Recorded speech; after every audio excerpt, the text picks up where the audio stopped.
Good morning friends, my name doctor Prem Prakash Asupa. हमारा limb development वाला topic चल रहा था।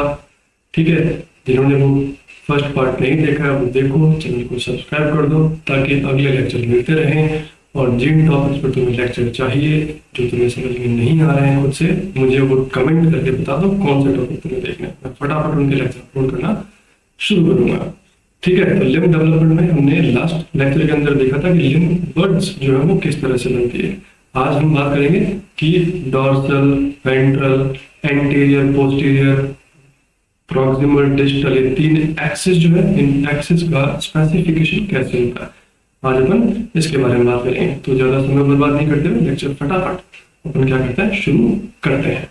फिर अब हम बात करते हैं तीन जो एक्सिस है उन एक्सिस से रिलेटेड सिग्नलिंग मॉलिक्यूल्स कौन कौन से हैं। तो प्रॉक्सिमल डिस्टल एक्सिस स्पेसिफिकेशन में मेनली रेटिनोइक एसिड, WNT और FGF काम आ रहे हैं। और प्रॉक्सिमल से डिस्टल अगर मैं एक्सिस पे जाता हूँ तो रेटिनोइक एसिड जो है वो उसकी कंसंट्रेशन कम होती जा रही है और FGF और WNT जो है उनकी कंसंट्रेशन इंक्रीज होती जा रही है। ये प्रॉक्सिमल डिस्टल एक्सिस डिटर्मिनेशन के दौरान ये ग्रेडियंट जो है ये बन जाता है। तो अगर मैं रेटिनोइक एसिड अगर यहाँ पर डिस्टल एंड पर डाल दूँ तो वापस से प्रॉक्सिमलाइजेशन जो है वो हो सकता है फोरलिम्ब के अंदर। Anterior posterior axis specification mainly sonic hedgehog gene के एक्सप्रेशन के द्वारा रेगुलेट किया जाता है। और डॉर्सल वेंट्रल एक्सिस स्पेसिफिकेशन जो है वो WNT7A जो है उसके पैराक्राइन फैक्टर जो है उसके द्वारा रेगुलेट किया जाता है। WNT7A डॉर्सल रीजन में LMX1B ट्रांसक्रिप्शन फैक्टर को एक्सप्रेस करवाता है जो कि डॉर्सलाइजेशन के लिए रेस्पॉन्सिबल है। और इसके अपोजिट जो है वेंट्रल साइड में BMP एक्सप्रेस करवाता है एनग्रेड 1 को जो कि वेंट्रलाइजेशन के लिए रेस्पॉन्सिबल हैं। अब हम बात करते हैं यहाँ पर, ये एक मैंने समरी टाइप से डायग्राम शो किया है कि यहाँ पर दो फोरलिम्ब बड बनी है, एक लेफ्ट और एक राइट। इसी तरह से नीचे की तरफ पोस्टीरियर रीजन में दो हिंड लिम्ब बड्स जो हैं वो बनी हैं। अब इनका जो आगे डेवलपमेंट होगा वो लगभग एक जैसा ही होगा, तो हम एक ही लिम्ब बड को एज एन एग्जांपल लेते हुए आगे बात करते हैं। अंदर की तरफ ये जो मेसेनकाइमल सेल्स हैं ये कहलाती हैं प्रोग्रेस जोन, और इनके बाहर की तरफ कुछ स्पेसिफिक सेल प्रेजेंट है एक्टोडर्म की जो लेयर है उसके अंदर, जिसको बोला गया है apical ectodermal ridge, RIDGE, apical ectodermal ridge. इसी एक लिम्ब बड को मैंने यहाँ पर वापस शो किया। ये एपिकल एक्टोडर्मल रिज वाली सेल्स हैं, ये प्रोग्रेस जोन वाली मेसेनकाइमल सेल्स हैं। इन प्रोग्रेस जोन वाली मेसेनकाइमल सेल्स में पोस्टीरियर एंड पर कुछ स्पेसिफिक सेल्स प्रेजेंट हैं जिनको हमने कहा है जोन ऑफ पोलराइजेशन एक्टिविटी। ये जोन ऑफ पोलराइजेशन एक्टिविटी इसलिए कहा गया है इसको क्योंकि ये एंटीरियर पोस्टीरियर पोलैरिटी को डेवलप करवाएगा इस लिम्ब बड में, तो इसलिए उसको जोन ऑफ पोलराइजेशन एक्टिविटी कहा गया है। इसी में ZPA में जो सेल्स हैं वो SHH का एक्सप्रेशन शो करती हैं। तो यहाँ पर जो प्रोग्रेस जोन में जो मेसेनकाइमल सेल्स हैं ये सिक्रीट करती हैं एक सिग्नल जिसको FGF10 हमने कहा है। और ये FGF10 जो सिग्नल है, ये FGF10 सिग्नल के लिए कॉम्पिटेंट होती हैं एपिकल एक्टोडर्मल रिज वाली सेल्स, यानी कि इन पर रिसेप्टर प्रेजेंट होते हैं FGF10 के लिए। तो ये एपिकल एक्टोडर्मल रिज वाली सेल्स स्टिमुलेट होंगी इस सिग्नल से, इनके अंदर सिग्नलिंग चलेगी, WNT3A का एक्सप्रेशन होगा ट्रांसक्रिप्शन फैक्टर का जो कि एक्सप्रेशन करवाएगा FGF8 का, और ये FGF8 को सिक्रीट करेंगी। ये AER जो हैं ये FGF8 के अलावा FGF4, 9 और 17 का सिक्रीशन भी करती हैं। तो एक तरह से रेसिप्रोकल इंडक्शन हो रहा है। प्रोग्रेस जोन वाली सेल्स ने स्टिमुलेट किया AER को, AER ने वापस से इंड्यूस किया प्रोग्रेस जोन वाली सेल्स को। पैराक्राइन सिग्नलिंग है इसलिए प्रोग्रेस जोन के जो बहुत पास में सेल्स हैं उनको तो सिग्नल मिलेगा और पीछे की तरफ जो दूर हैं सेल्स उन्हें सिग्नल नहीं मिलेगा। AER के द्वारा मिलने वाला ये FGF मीडिएटेड जो सिग्नल है ये प्रोग्रेस जोन वाली सेल्स को डी डिफरेंशिएटेड फॉर्म में मेंटेन रखता है, जिससे कि वो प्रोलिफरेट होती रहती हैं और इनके प्रोलिफरेशन होने से पीछे की तरफ जो सेल्स बन रही हैं वो डिफरेंशिएट होती जाएंगी।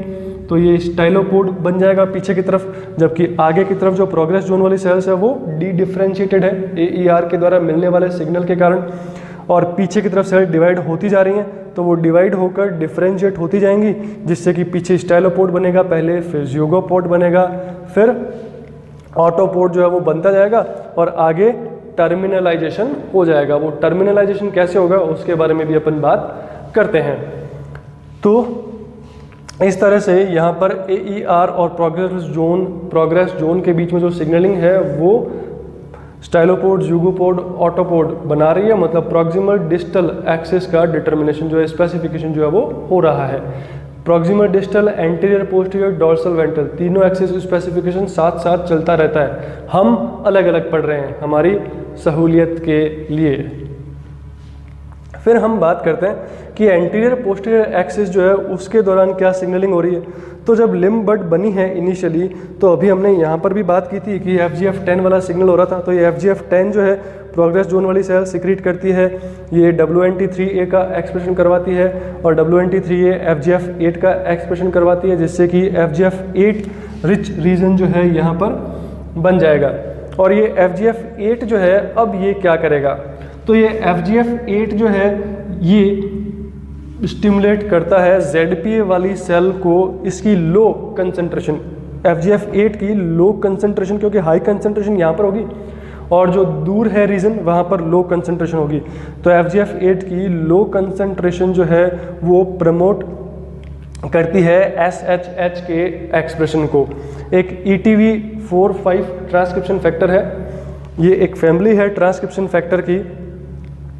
तो ये जो ट्रांसक्रिप्शन फैक्टर है ये बेसिकली इनहिबिट करता है सोनिक हेजहॉग SHH के जीन एक्सप्रेशन को।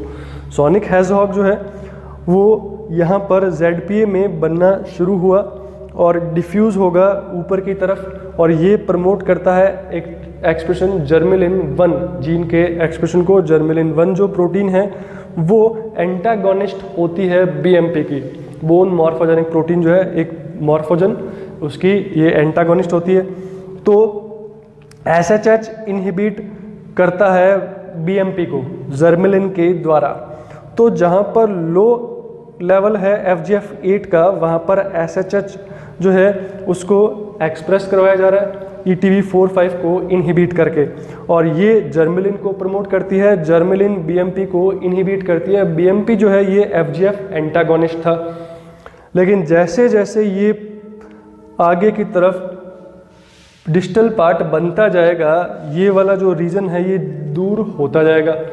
तो इससे डिस्टेंटली लोकेटेड रीजन में अगर मैं बात करूं तो FGF8 की कंसंट्रेशन हाई होगी यहाँ पर ZPA से डिस्टेंटली लोकेटेड पार्ट में, और FGF8 की कंसंट्रेशन जहाँ पर हाई होती है वहाँ पर वो जर्मेलिन को इनहिबिट करवाता है, और जर्मेलिन को इनहिबिट करवाने से BMP जो है वो इनहिबिट नहीं होगा, और साथ साथ BMP जो है वो इनहिबिट करवा देगा SHH को।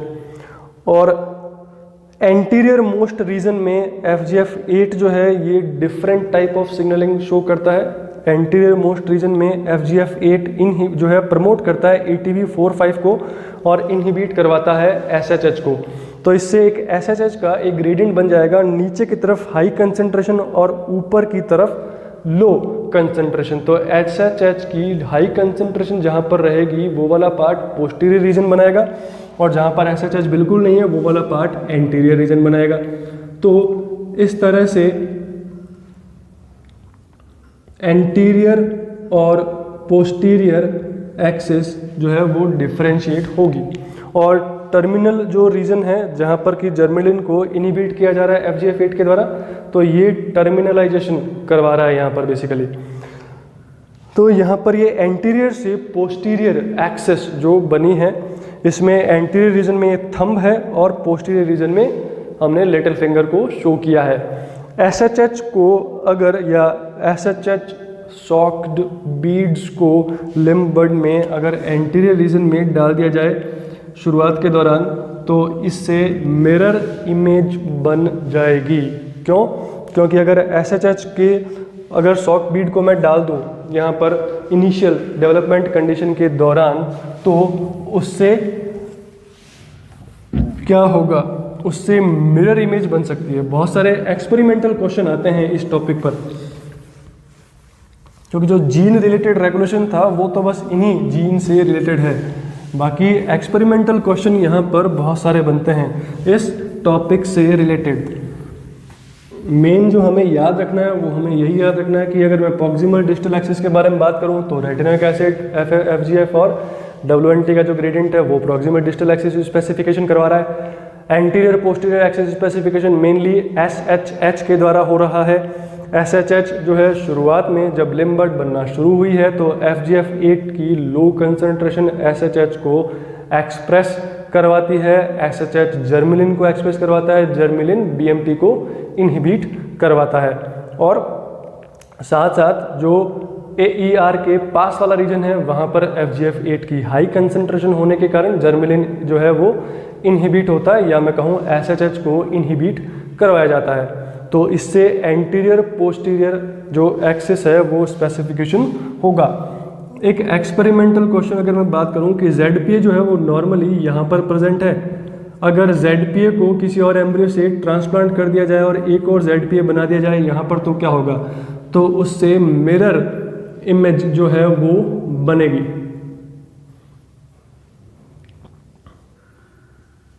मतलब ये एंटीरियर रीजन और ये पोस्टीरियर रीजन। इसी तरह से अगर AER वाला जो पार्ट है, अगर AER वाले पार्ट को लिम्ब बड डेवलपमेंट के दौरान हटा दिया जाए तो क्या होगा, लिम्ब डेवलपमेंट सीज हो जाएगा। क्यों? क्योंकि प्रोग्रेस जोन की सेल जो है वो डिफ्रेंशिएट हो जाएगी। इसी तरह से अगर हिंड लिम्ब वाले रीजन से प्रोग्रेस जोन वाली सेल्स को निकाल कर ट्रांसप्लांट कर दिया जाए फोर लिम्ब वाले रीजन में, तो क्या होगा, तो फिर वो जो फोर लिम्ब है वो हिंड लिम्ब में डिफ्रेंशिएट होना शुरू हो जाएगा। इसी तरह से फोर लिम्ब वाले प्रोग्रेस जोन की सेल्स को निकाल कर हिंड लिम्ब वाले रीजन में अगर ट्रांसप्लांट कर दिया जाए तो क्या होगा, तो वो हिंड लिम्ब में, हिंड लिम्ब वाला जो पार्ट है वहाँ पर फोर लिम्ब में डिफ्रेंशिएट होना शुरू हो जाएगा। और अगर कोई ज़्यूगोपोड वाला जो एम्ब्रियो है, सॉरी ज़्यूगोपोड स्टेज तक पहुंचा हुआ जो फोर लिम्ब है, उस ज़्यूगोपोड वाले स्टेज से प्रोग्रेस जोन वाली सेल्स को निकाल कर किसी फोर लिम्ब में ट्रांसप्लांट कर दिया जाए जो कि जस्ट अभी इनिशिएट हुई ही है, तो वहाँ पर क्या होगा, तो उस कंडीशन में वहाँ पर स्टाइलोपोड नहीं बनेगा, सीधा ही ज़्यूगोपोड से आगे का डिफ्रेंशिएशन शुरू हो जाएगा। ये कुछ एक्सपेरिमेंटल क्वेश्चन हैं। अगर एक्स्ट्रा AER ऐड कर दिया जाए तो क्या होगा, तो एक्स्ट्रा AER अगर ऐड कर दिया जाए तो पॉलीडेक्टाइली देखने को मिलेगी। इसी तरह से अगर एक्स्ट्रा ZPA ऐड कर दिया जाए तो क्या होगा, तो मिरर इमेज जो है लिम्ब की वो बन जाएगी। या फिर अगर मैं कहूँ कि AER जो है उसको मैं निकाल दूँ और AER को निकाल कर मैं FGF8 जो है उसमें कोई बीड्स हैं उसको FGF8 के सॉल्यूशन में मैंने डिप किया, सॉक किया, और फिर वो बीड्स जो है FGF8 वाले AER को मैंने हटा दिया और उसकी जगह FGF8 सॉक जो बीड्स हैं वो मैंने यहाँ पर डाल दिए, तो क्या होगा, तो FGF8 डिफ्यूज होगा और लिम्ब डेवलपमेंट नॉर्मली आगे प्रोसीड होना शुरू हो जाएगा। तो ये कुछ एक्सपेरिमेंटल क्वेश्चन हैं जो कि फॉर लिम्ब जो है या हिंड लिम्ब जो डेवलपमेंट है उनसे रिलेटेड हैं, और ये एक्सपेरिमेंटल क्वेश्चन एग्जाम में देखने को मिलते हैं, तो इनके हिसाब से हमें तैयारी करनी है। Thank you. ओके फ्रेंड्स, तो आज इतना ही बात करते हैं। जितना अब तक पढ़ लिया हमने उसको रिवाइज करो, और लगभग 5 या 7 यूनिट्स के मैंने टॉपिक वाइज जो नोट्स हैं, जो लेक्चर्स हैं वो डाल रखे हैं। ठीक है, तो प्लेलिस्ट एक बार देखना, बहुत सारी यूट्यूब चैनल पर अपने बनी हुई है। और आज जितना पढ़ा उससे आगे का पार्ट कल इसी टाइम पर हम कंप्लीट करते हैं। ओके, थैंक यू, कल मिलते हैं, बाय।